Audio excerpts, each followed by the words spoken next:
बिहार में जातीय जनगणना को लेकर पक्ष और विपक्ष आमने सामने है। नेता प्रतिपक्ष तेजस्वी यादव ने सोमवार को घोषणा की कि वह जातीय जनगणना के लिए बिहार से दिल्ली तक पदयात्रा शुरू करेंगे। उन्होंने कहा कि केंद्र की नरेंद्र मोदी सरकार पर दबाव बनाने के लिए वह पदयात्रा शुरू करेंगे। पत्रकारों से बात करते हुए बिहार विधानसभा में नेता प्रतिपक्ष ने कहा कि राजद के प्रयासों से ही बिहार विधानसभा के दोनों सदनों द्वारा जातीय जनगणना के समर्थन में 2 बार प्रस्ताव पारित किया गया। तेजस्वी ने कहा कि हमारे पास सड़कों पर उतरने और बिहार से दिल्ली तक पदयात्रा निकालने के अलावा कोई और विकल्प नहीं बचा है। देखिए, आप सब लोग जान ही रहे हैं कि 2 बार हम लोगों के प्रयास से, राष्ट्रीय जनता दल के प्रयास से, आदरणीय हमारे नेता लालू जी के प्रयास से 2 बार जातीय जनगणना का प्रस्ताव जो है बिहार विधानसभा और बिहार विधान परिषद से पास हुआ। और हम लोगों के प्रयास से हम लोगों ने प्रस्ताव बिहार विधानसभा में रखा और प्रधानमंत्री से भी मिल कर के आए। अब हमको और कोई चारा नज़र आ नहीं रहा जातीय जनगणना को लेकर के। केवल एक ही चारा नज़र आ रहा है कि अब सड़क पर उतरना पड़ेगा और बिहार से दिल्ली पैदल यात्रा जातीय जनगणना को लेकर के करनी पड़ेगी।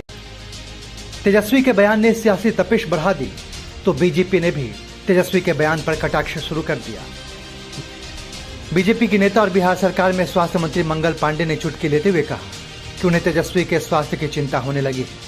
नेता प्रतिपक्ष कुछ भी कर सकते हैं और राजनीतिक रूप से तो किसी के कुछ करने पे रोक है नहीं। सबको लोकतंत्र में आज़ादी होती है अपने मन से कुछ भी वक्तव्य देने का, कुछ भी कार्यक्रम करने का। और नेता प्रतिपक्ष ऐसा बयान कई बार दे चुके हैं। मुझे जहाँ तक याद है, स्मरण है, आप लोगों को भी होगा, जब विधानसभा चुनाव का परिणाम आया था और उनकी पार्टी हार गई थी, उस वक्त भी कई यात्राओं की चर्चा उन्होंने की थी, लेकिन वो यात्रा कहीं देखने को तो नहीं मिला बाद में मुझे। तो अब वो क्या बोलते हैं, क्या करेंगे, ये तो वो तय करेंगे। इस पर मैं कोई टिप्पणी नहीं कर सकता। स्वास्थ्य की चिंता करेंगे जब पदयात्रा करेंगे? नहीं, मैंने कहा ये तो मेरा दायित्व है। मैं बिहार का स्वास्थ्य मंत्री हूँ। हर बिहार के नागरिक का स्वास्थ्य का चिंता करना मेरा दायित्व है, जिम्मेवारी है। और वो तो हमारे नेता प्रतिपक्ष हैं, विशिष्ट व्यक्ति हैं हमारे राज्य के और राजनीतिक रूप से बहुत ही महत्वपूर्ण व्यक्ति हैं, संवैधानिक जिम्मेवारी का निर्वहन कर रहे हैं। तो हमारे लिए तो महत्वपूर्ण व्यक्ति हैं, उनकी पूरी चिंता हम करेंगे। आपको बता दें कि जातीय जनगणना पर केंद्र ने स्पष्ट कहा था कि जातियों की जनगणना करने की उसकी अभी कोई योजना नहीं है।